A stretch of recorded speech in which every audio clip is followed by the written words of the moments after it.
नमस्कार दोस्तों, आपके माता पिता, गुरुदेव, भगवान और इष्ट देव सभी को मेरा प्रणाम। आज इस वीडियो में हम आपको गणेश चतुर्थी की कहानी सुनाएंगे। कहानी शुरू करने से पहले अगर आपने हमारे चैनल को सब्सक्राइब नहीं किया तो जल्दी से इसे सब्सक्राइब कर लें और बेल नोटिफिकेशन को भी ऑन कर लें, जिससे आने वाले सभी व्रत और त्योहारों की जानकारी आपको मिलती रहेगी। चलिए कहानी शुरू करते हैं। एक समय की बात है, विष्णु भगवान का विवाह लक्ष्मी जी के साथ निश्चित हो गया। विवाह की तैयारियां होने लगी। सभी देवताओं को निमंत्रण भेजे गए, परंतु गणेश जी को निमंत्रण नहीं दिया।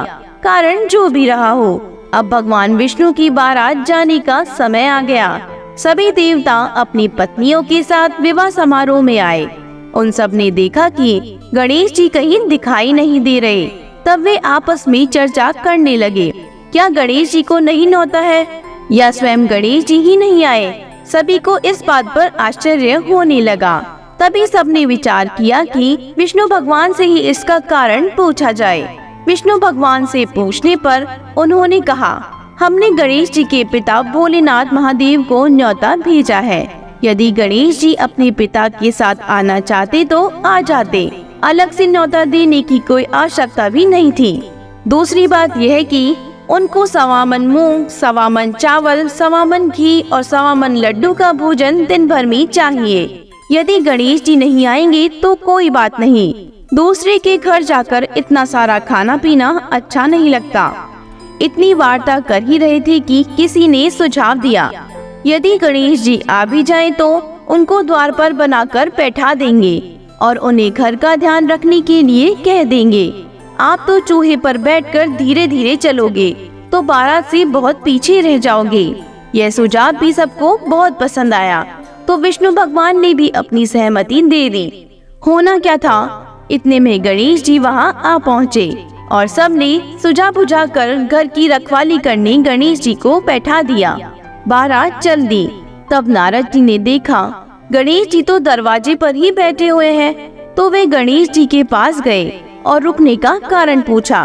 गणेश जी कहने लगे, विष्णु भगवान ने मेरा बहुत अपमान किया है।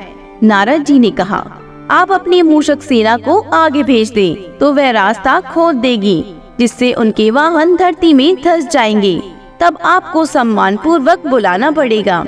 अब तो गणेश जी ने अपनी मूषक सेना जल्दी से आगे भेज दी और सेना ने जमीन पोली कर दी। जब बारात वहां से निकली तो रथों के पहिए धरती में धंस गए।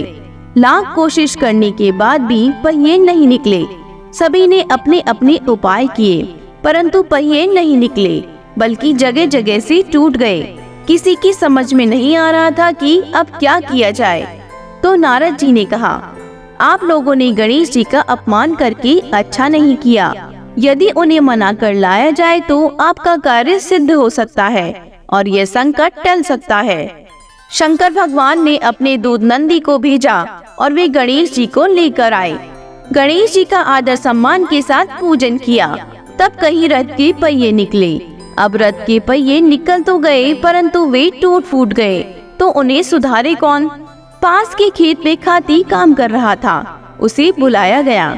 खाती अपना कार्य करने से पहले श्री गणेशाय नमः कहकर गणेश जी की वंदना मन ही मन करने लगा।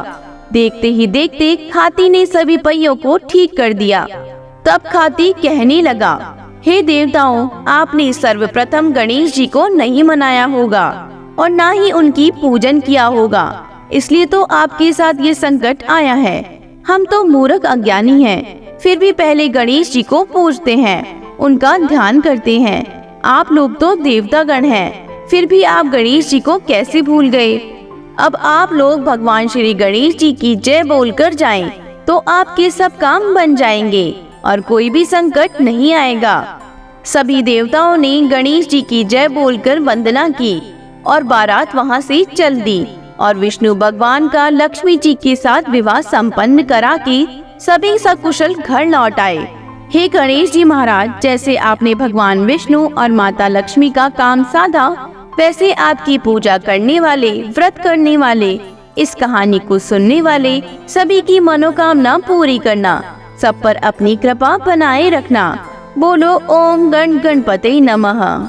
हमारे वीडियो में अंत तक बने रहने के लिए आपका बहुत बहुत धन्यवाद।